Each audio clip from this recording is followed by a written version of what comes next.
Okay, welcome, welcome back to the TCR show at Sandown Park. This is John Levison here from Tri247.com, along with Bob Holloway to my left. The guy to my right may be somebody that you recognise, but if not, we'll just check out who he is. Question one, who are you, sir? My name's Tim and I'm a triathlete from London. Oh, excellent. Have you any big achievements recently? There's been a few, mostly in triathlon. Representing Great Britain at the World Champs is always an achievement. And, you know, being part of the British team is quite good fun as well. Excellent. And I believe you did quite well at the World Champs. Yeah, no, I think Lausanne's a bit of a lucky course for me. I was lucky. I won the Junior World Championships there in '98, and yeah, this year I was able to win my first senior title in triathlon there. So yeah, it was a pretty good year for me in 206. Excellent. Yeah, okay. Ladies and gents out there, I think we've established this is Tim Don, World Triathlon Champion, here along with the best website in the country, if not the Triathlon World. So two champions of the world here. What's the best thing about your current job or hobby or sport, Tim?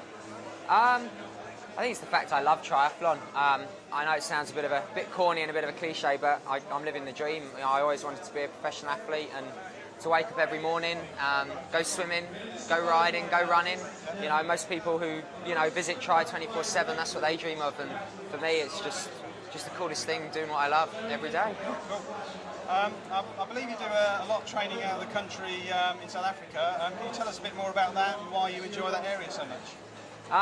For me, I'm definitely a warm weather athlete, and you know, in the winter it's very hard to get the quality training. And you know, I've been to Australia a few times, and in 1999 I went with the Brits to South Africa, a place called Stellenbosch, and I really fell in love with it, and I've been going back there ever since.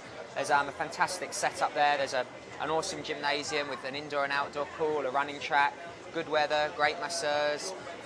You know, it's just a beautiful place of the world to be, and you know, I'm lucky enough that my office is where I choose it to be, so why not somewhere that's beautiful and nice to live in? Okay, and before we go into triathlon, what were you like at school? I was a good boy. No, I enjoyed school actually. I had a good laugh there, and I studied hard and whatnot. So yeah, no, I was all right. I won't. Yeah. Who are your heroes, both in triathlon or outside of triathlon? Have you got any sort of other people from different sports that inspire you? Oh, definitely. I mean, you know, there are so many great athletes out there on the field and off the field, and for me, I really enjoy my running, and Haile Gebrselassie is just a phenomenal athlete. You know, I mean, you just look at his track record, cross-country record. I mean, he really is a world-class athlete. But when you see what he's done for the sport, especially in Ethiopia, I mean, he employs 300 or 400 people with the money he's made, and you know, he's put back with a great Ethiopian 10K, and you know, to be able to put, you know, not just take and give. You know, it's it's awesome. Is that giving back to the sport something that's important to you? Because we always see, with yourself, you've always got a smile on your face, you're always out chatting to people, and that's maybe not the case with everyone else in triathlon. And it's funny you mentioned Gebrselassie, he's the same, it's obviously something that's important to you. Yeah, I think no, you can't really compare me to him, he's a bit of a legend. Well, you're a world champ as well, Tim. Yeah, I know. Maybe when I've run 3 or 4, hopefully. Okay. But no, I mean, you know, triathlon's given me a lot in my life, and you know, it's a great sport, and the fact that we're here at the TCR show and there's so many people here, you know, it's nice to say thank you and hopefully encourage young people to become future world champions, and also not just at the elite side, at the age group side. My sister did triathlon, my mum was a member of a triathlon club. You know, it's that type of sport, and you know, let's get it out there. It's awesome. It really is. How do you think the sport's changed the last 10 years or so? I think for me at my level, you know, when it got accepted into the Olympics, you know, to be an Olympic sport is phenomenal, and after such a short time as well. You know, we had our first World Championships in 1989, and you know, I think that's really improved the profile, and especially within Great Britain, we have Salford, you know, one of the best World Cups in the world. You know, we have races like Windsor, which are very traditional but a high standard. got the clubs getting involved, Hampton Pool, you know, Thames Turbo. Yep. You know, I think across the board it's just getting bigger and more. I think the real winner isn't myself and Will Clark and Alistair Brownlee being world champion. I think the real winner is triathlon. And you know, the fact that, you know, as I said, we're here is just a fantastic. Yeah. Okay, what I'm going to do now is hand over to my fellow columnist on Tri247, Bob Holloway, who's going to ask a few more interesting questions of Tim. Oh dear. Thank you, John. Hello, Tim. Okay. As an age grouper, we always look to shave off that extra minute of our time. So, what would your advice be? Should I go out and spend £3,000 on this bike or grow a moustache? I think if you're going to spend £3,000 on a Trek bike, that's brilliant. Go and do it. Fastest bikes out there. But, you know, I would recommend a moustache, but just don't let your mum catch you, because mine was not loving it. I had to shave it off the next day. As a pre-race ritual, why some races a moustache, why some races without? What's the criteria? We've got to get to the bottom of this. You see, if you guys knew that, then it would be as easy as that. No, when in 2004, for me, it's a bit of a long story, but I'll just say, in 2004, it was the Olympic selection at the World Champs, and I had to come top 5, and I'd been training really hard, and I had a big Monday, or a big beard, with Bevan Doherty and Chris Skimmel, and the day before, we all shaved off in funny different moustaches, and we went to race briefing, and we said, oh, it'd be so cool to race with these moustaches. So I was like, yeah, that'd be awesome. Turned up the next day, put my bike in, people are still going, what is that? And I go, don't worry, it's me and the boys. And then I look over at Bevan and Gimel and they've shaved it off, haven't they? And I thought, oh yeah, buggers. And I was in 8th place with about a K to go. And, you know, I thought, I've got to do justice to the tash.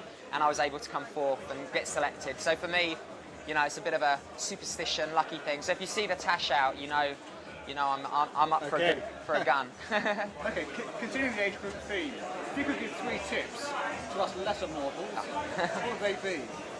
Definitely enjoy it. I mean, you know, but then saying that, there are sessions that you don't enjoy, but you have to do those so you can enjoy the racing. You know, and maybe you sometimes you don't think this, but you've got to think of, you know, your friends and family as well, and you know, you don't want to become too obsessed and end up being a, you know, too tunnel vision. You know, the thing about triathlon is it is such a social sport, and you know, you must really enjoy that side of it.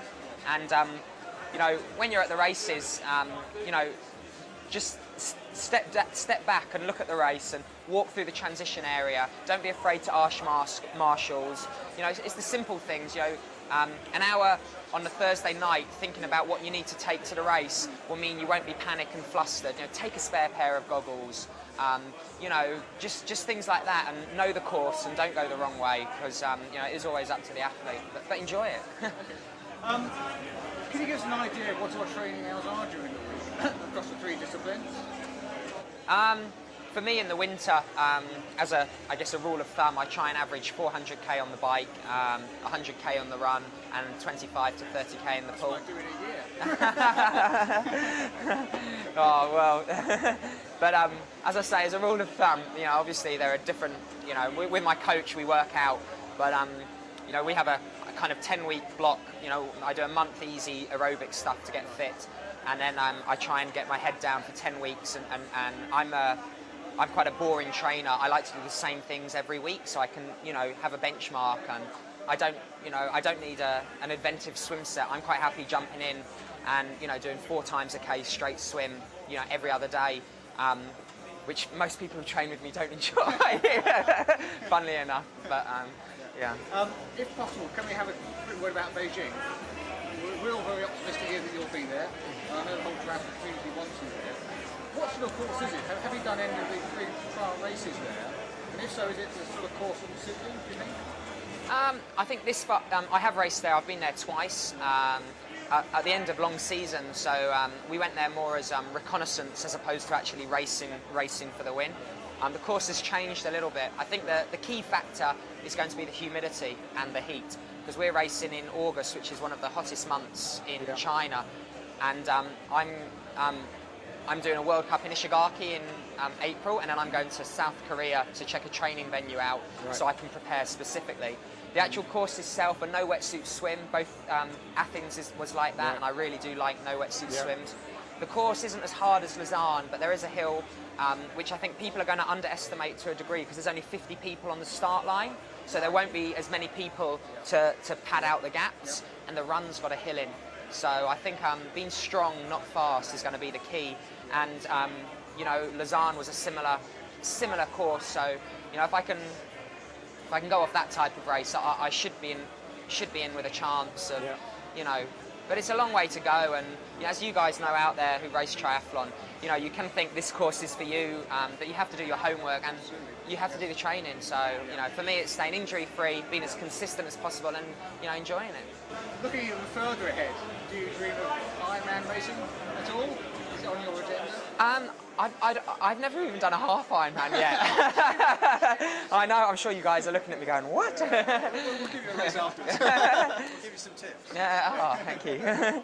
I think I would definitely like to have a go at Ironman, but then they go and announce the bloody Olympics in London, and I'll only be 36 then. Right. And that was how old Hamish was when he won in Athens. Yeah. So, no, 34, sorry, I'll be 34. So, just get that straight, 34. So, you know, it would be awesome to be part of the British team in London. You know, I'm from West London, just close to Sandown. But saying that, I think having been to 3 Olympics, I wouldn't want to go to the Olympics just to go to the Olympics. If there's a younger guy who's going to get more experience and hopefully win in future, then I wouldn't go. But I think for me it will probably be a toss-up between focusing on 2012 or focusing on Ironman. But at the moment, all I train about is Beijing. So, well, we wish you best of luck there, and on behalf of Tri247, fingers crossed. Oh, thank you. Okay, thanks. Okay, just before you go, Tim, what we've been doing, we've had Norman Stadler in the booth this morning. Could we ask you to sign the sheets in front of us, just as a bit of a memento? I'm not sure where these are going to end up, whether there'll be a prize for somebody somewhere along the line. But if you'd like to make your mark on our logo in front, it'd be most appreciated. Can I sign on top of Norman's, or is that well, that's not done? You can if you think you can beat him on the bike. No, you he's can. got bigger legs than me. They don't call him Storm and Norman for nothing. Okay. Thanks a lot, Tim. Great to speak to you, to have your views, some tips for us mere mortals, and hope you have a really good time the rest of the weekend here at TCR. Oh, thanks very much, and I hope everyone that comes enjoys it. Thank you. No, no.